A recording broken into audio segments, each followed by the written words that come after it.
The relationship between the Wehrmacht and the Waffen SS during World War II constitutes one of the most complex and least known aspects of the German military apparatus. Contrary to the popular image that presents the German armed forces as a monolithic bloc under Nazi command, the reality was much more nuanced and filled with internal tensions. This institutional rivalry, which extended from the offices of Berlin to the trenches of the Eastern Front, reveals the deep fissures that existed at the very heart of the Third Reich. To understand this complex dynamic, we must delve into the testimonies of generals, officers, and common soldiers who lived through this forced coexistence firsthand. Their memoirs, personal diaries, and statements in post-war trials offer us a unique window into a reality that Hitler and his propagandists strove to hide from the outside world. The Wehrmacht, heir to the Prussian military tradition, considered itself the guardian of traditional German military values. Its officers, many of them trained in military academies before the Nazi rise to power, saw in the Waffen SS an upstart organization that had usurped functions that traditionally belonged to the regular army. This perception was aggravated when the SS began receiving first-quality equipment, while many Wehrmacht divisions had to make do with inferior material. General Heinz Guderian, one of the main architects of German armored warfare, expressed in his memoirs his deep distrust of SS formations. Guderian relates how on multiple occasions Waffen SS units acted independently, ignoring orders from the Army High Command and endangering carefully planned operations. This attitude, according to Guderian, reflected the political nature of the SS, which reported directly to Heinrich Himmler and not to the traditional military chain of command. The rivalry manifested particularly intensely during the French campaign. In 1940, General Erich von Manstein, architect of the plan that led to German victory, described in his writings the frustration he felt when the SS divisions Leibstandarte and Das Reich acted on their own during the Battle of Dunkirk. According to Manstein, these units, eager to obtain military glory, broke the established tactical coordination and allowed a significant part of the British expeditionary force to escape to England. But it was during the Russian campaign where the differences between Wehrmacht and Waffen SS became most evident. The war diaries of multiple regular army commanders document incidents where SS units committed atrocities against prisoners of war and civilians, acts that violated international conventions and stained, from their perspective, German military honor.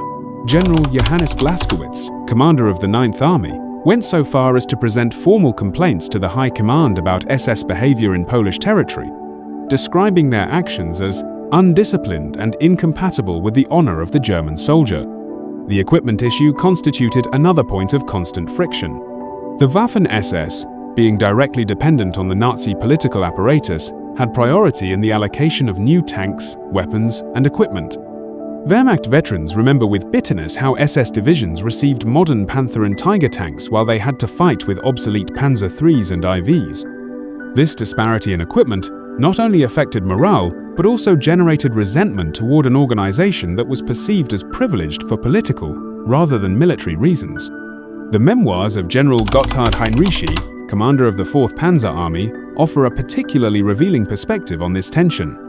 Heinrici describes how during the Battle of Kursk in 1943, the SS divisions, Leibstandarte, Das Reich, and Totenkopf, received the best tanks and most modern artillery, while his own armored divisions had to make do with repaired and second-hand equipment. This situation, according to Heinrici, was not only unfair from a military standpoint, but also reflected the corrupt nature of the Nazi system, where political loyalty weighed more than professional competence. The difference in training and mentality between both forces also generated significant friction. Wehrmacht officers, educated in traditional military academies, valued discipline, hierarchy, and military professionalism. In contrast, many Waffen SS leaders had reached their positions through loyalty to the Nazi Party rather than military training. This fundamental difference in values and military culture created a chasm that was rarely bridged. Colonel Claus von Stauffenberg, who would later lead the assassination attempt against Hitler on July 21,944, expressed in private letters to his family his contempt for what he considered the blind fanaticism of the SS. Stauffenberg, trained in the Prussian military tradition, saw in the Waffen SS a perversion of the military values he had sworn to defend. His words reflect the sentiment of many Wehrmacht officers who considered the SS as a fundamentally anti-militaristic organization disguised as an armed force. During the Battle of Stalingrad, tensions between Wehrmacht and Waffen SS reached new levels. The diaries of General Friedrich Paulus, commander of the 6th Army, document multiple incidents where SS units refused to follow direct orders from Army command. In a particularly revealing entry, Paulus describes how the SS Viking Division abandoned its assigned positions to seek more prestigious objectives, leaving a dangerously exposed flank that was subsequently exploited by Soviet forces. The perception of the SS as drawing room soldiers was common among Wehrmacht veterans. Many regular army officers considered that the Waffen SS only participated in operations that allowed them to obtain easy glory, while avoiding the toughest and most prolonged battles. This perception was reinforced by the fact that SS divisions were often withdrawn from the front when situations became desperate, while Wehrmacht units had to maintain their positions until the end. General Erwin Rommel, although he never served directly alongside SS units in North Africa, expressed in private correspondence his concern about the political influence of the SS in the military sphere. Rommel, who valued professional competence above any political consideration, saw in the rise of the Waffen SS a threat to the integrity of the German army as an apolitical institution serving the nation. The rivalry also extended to the rank-and-file soldiers. Veterans of both forces remember how it was common for fights to break out in bars and rest areas between members of the Wehrmacht and Waffen SS. These confrontations, although officially discouraged, reflected the deep tensions that existed at the base of the German military pyramid. Wehrmacht soldiers saw their SS counterparts as political fanatics who had prostituted military honor, while Waffen SS members considered regular soldiers as reactionary conservatives who did not understand the revolutionary nature of the new Nazi order. The issue of atrocities committed by the SS constituted another fundamental point of conflict. Although it is true that elements of the Wehrmacht also participated in war crimes, the scale and systematicity of SS atrocities created a moral and practical problem for regular army commanders. The memoirs of General Heinz Balck, commander of the 4th Panzer Army, describe how SS actions against Soviet civilians enormously complicated military operations, as they turned potentially collaborating populations into implacable enemies. The testimony of General Hermann Hoth, commander of the 17th Army, offers a particularly valuable perspective on this problem. Hoth describes how atrocities committed by the SS in Soviet territory not only violated the laws of war, but also endangered the security of German troops by provoking fierce resistance among the civilian population. According to Hoth, this situation created a moral dilemma for Wehrmacht officers who found themselves forced to choose between obedience to political authorities and preservation of traditional military honor. The rivalry between Wehrmacht and Waffen SS also manifested in the realm of propaganda. While the regular army maintained a more sober and professional approach to war, the SS developed an epic and mystical narrative that presented its members as ideological warriors in a racial crusade. This difference in public presentation of both forces reflected fundamentally different philosophies about the nature and purpose of military combat. General Walter Model, known for his defensive ability on the Eastern Front, expressed on multiple occasions his frustration with what he considered the theatricality of SS operations. Model, a pragmatist who valued effectiveness over spectacle, saw in SS tactics a pursuit of personal glory that compromised military effectiveness. His criticisms, documented in official reports, reflect a perspective widely shared among Wehrmacht professional officers. During the final years of the war, when the German military situation became desperate, tensions between Wehrmacht and Waffen SS intensified. The diaries of General Gottlob Berger, although an SS member, offer an internal perspective on how the two organizations competed for increasingly scarce resources. Berger describes how SS divisions received priority in recruiting the best soldiers, leaving the Wehrmacht with lower quality and less experienced recruits. The Battle of Berlin in 1945 represented the climax of these tensions. The memoirs of General Helmuth Weidling, last commander of Berlin's defense, describe how SS and Wehrmacht units, fought practically as separate armies, with little coordination and cooperation. Weidling relates how the SS, obsessed with symbolically defending certain government buildings, ignored basic tactical considerations that could have prolonged the defense of the German capital. The testimonies of rank-and-file soldiers from both forces, compiled in prisoner-of-war camps, offer a unique perspective on these rivalries. Many Wehrmacht veterans expressed relief that the war's most notorious atrocities could be attributed to the SS, allowing the regular army to maintain some moral dignity in defeat. This distinction, although questionable from a modern historical perspective, was crucial for the self-esteem and identity of German soldiers in the post-war period. The rivalry between Wehrmacht and Waffen SS also extended to the realm of military intelligence. The intelligence services of the regular army and the SS frequently operated independently and occasionally competitively, leading to duplication of efforts and waste of resources. Declassified archives reveal multiple cases where both organizations hid information from each other, compromising the effectiveness of German military operations.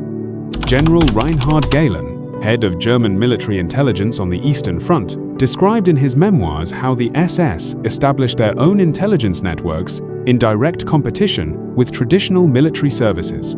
This duplicity, according to Gehlen, not only wasted vital resources but also created confusion in the German high command about the real situation on the battlefield. The issue of foreign recruitment constituted another point of friction between both organizations. While the Wehrmacht maintained a more traditional approach to recruitment, limiting itself mainly to German citizens and some allies, the Waffen SS developed a much more aggressive policy of incorporating foreign volunteers. This difference in recruitment policy reflected fundamentally different philosophies about the nature of war and German identity. SS divisions composed of foreign volunteers, such as the Spanish Blue Division, the Belgian Wallonia Legion, or the multiple units of Eastern Europeans, were viewed with suspicion by many Wehrmacht officers. These commanders, trained in the Prussian military tradition, considered that the massive incorporation of foreigners compromised military cohesion and discipline. Their memoirs are filled with references to the bastardization of the German army under SS influence. General Erich von dem Bach-Zelewski, although an SS member, offered a revealing perspective on the internal tensions of the German military apparatus in the Nuremberg trials. Bach-Zelewski described how the SS and Wehrmacht frequently operated in parallel worlds, with fundamentally different objectives and methods. His testimony, although it must be taken with caution given his position, offers a unique window into the reality of these institutional rivalries. Competition for Hitler's attention and favor constituted another crucial aspect of the rivalry between Wehrmacht and Waffen SS. The leaders of both organizations understood that privileged access to the Führer was fundamental to securing resources, equipment, and political support. This competition led to an escalation in grandiose promises and increasingly ambitious plans, many of which proved to be militarily unrealizable. The memoirs of General Alfred Jodl, Chief of Operations of the German High Command, offer a privileged perspective on how these rivalries affected strategic decision-making. Jodl describes how Hitler frequently played with the tensions between Wehrmacht and SS, using competition between both organizations to maintain his own power and authority. This tactic, although effective from a political perspective, proved disastrous from a military standpoint. The issue of prisoners of war and treatment of civilians in occupied territory represented another area of fundamental conflict between Wehrmacht and Waffen SS. While many regular army officers attempted to maintain some adherence to international conventions, the SS operated under direct orders that frequently violated these norms. This difference in approach created practical and moral tensions that extended from the strategic level to individual units on the battlefield. The diaries of General Johannes Friesner, commander of Army Group South, document multiple incidents where SS actions compromised Wehrmacht military operations. Friesner describes how atrocities committed by the SS against Hungarian and Romanian civilians led to local uprisings that required the diversion of German troops from the main front. These incidents, according to Friesner, demonstrated the counterproductive nature of SS policy from a purely military perspective. The rivalry also extended to the realm of logistics and supply. The Waffen SS, operating under Heinrich Himmler's administrative umbrella, had access to resources that were frequently denied to the Wehrmacht. This situation created resentment among regular army supply officers, who saw how their equipment requests were rejected while the SS received first-quality material. General Georg Hans Reinhardt, commander of the 3rd Panzer Army, expressed on multiple occasions his frustration with what he considered systematic favoritism toward the SS in resource allocation. Reinhardt, a World War I veteran trained in the Prussian military tradition, saw in this disparity a fundamental corruption of the German military system. His memoirs reflect the sentiment of many Wehrmacht officers who considered that the politicization of the army under the Nazi regime had compromised German military effectiveness. The issue of leadership and promotion constituted another point of friction between both organizations. While the Wehrmacht maintained a promotion system based on professional competence and military experience, the Waffen SS developed a system that privileged ideological loyalty and adherence to Nazi principles. This fundamental difference in selection criteria created tensions that extended from the highest levels of command to individual units. The memoirs of General Erhard Rauss, commander of the 4th Panzer Army, offer a detailed perspective on how these leadership differences affected cooperation between Wehrmacht and Waffen SS. Rauss describes how SS commanders, many of them without professional military training, frequently made decisions based on political rather than tactical considerations. This situation, according to Rauss, compromised the effectiveness of joint operations and created unnecessary friction at critical moments. The rivalry between Wehrmacht and Waffen SS also manifested in the realm of tactical and technological innovation. While the regular army maintained a more conservative approach based on traditional military doctrine, the SS showed greater willingness to experiment with new tactics and equipment. This difference in approach, although potentially beneficial, frequently led to conflicts over resource allocation for research and development. The files of the German Armament Ministry reveal multiple cases where Wehrmacht and Waffen SS competed for access to new military technologies. This competition, while stimulating innovation, also led to duplication of efforts and waste of critical resources at a time when Germany faced shortages of strategic materials.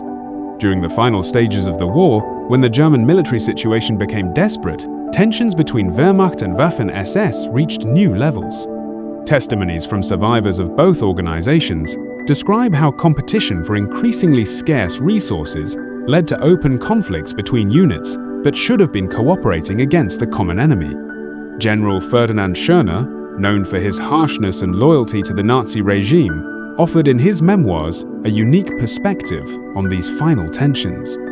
Schörner, although politically aligned with the regime, was fundamentally a professional soldier who valued military effectiveness over ideological considerations.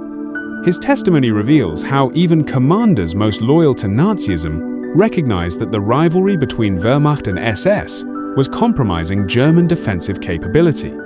The issue of criminal orders constituted perhaps the most problematic aspect of the relationship between Wehrmacht and Waffen SS.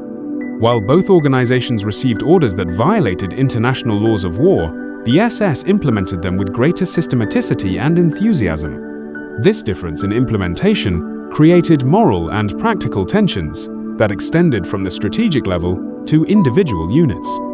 The diaries of General Erich Hoepner, commander of the 4th Panzer Group, document his growing horror at the atrocities committed by the SS in Soviet territory.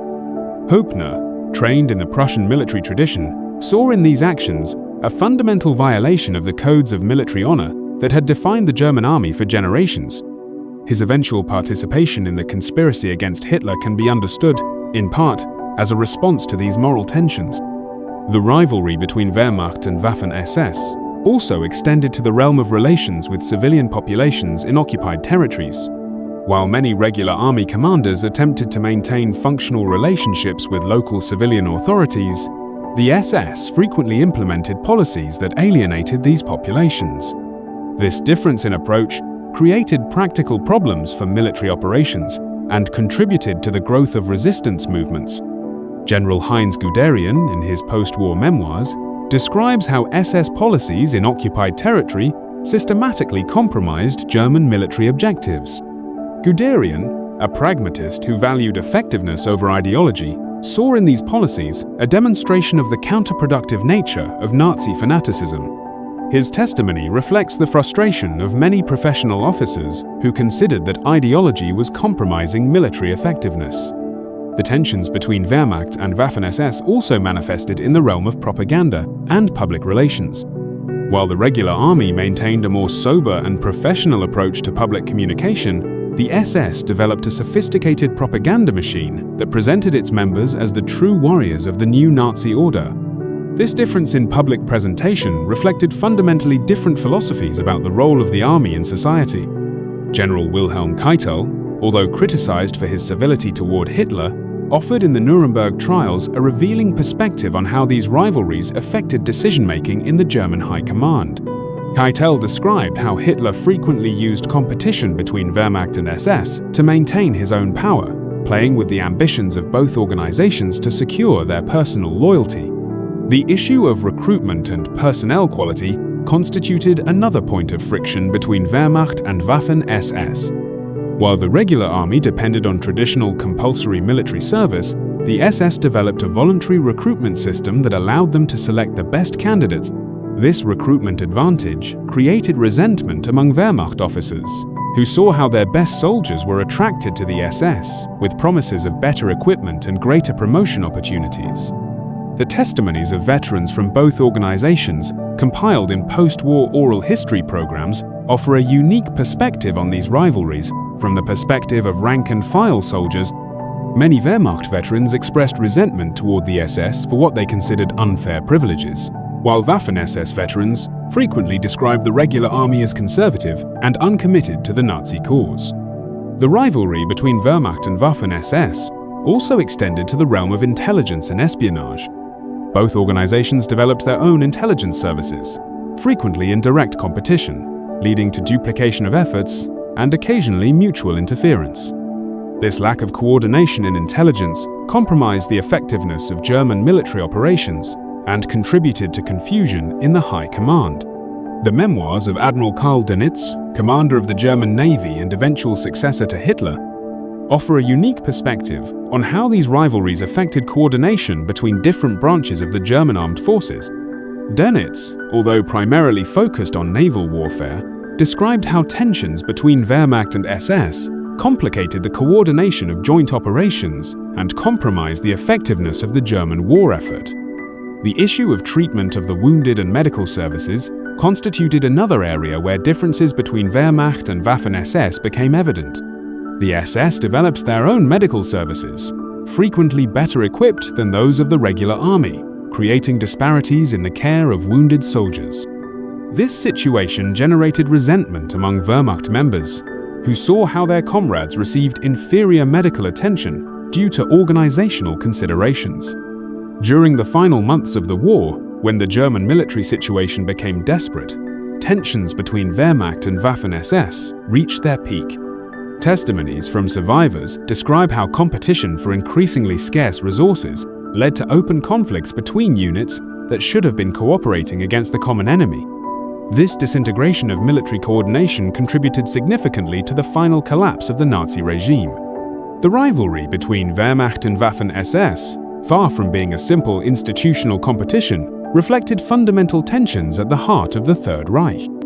These tensions, which extended from the highest spheres of power to the frontline trenches, revealed the inherent contradictions in a system that attempted to reconcile Prussian military tradition with revolutionary Nazi ideology. The result was a fragmentation of the German war effort that contributed significantly to the final defeat of Hitler's regime. The testimonies and memoirs of participants in this internal conflict offer a unique window into the reality of Nazi Germany, revealing a system much more complex and contradictory than official propaganda suggested. These rivalries, although initially hidden from the public, ultimately became one of the factors that contributed to the collapse of the regime that had promised to dominate Europe for 1,000 years.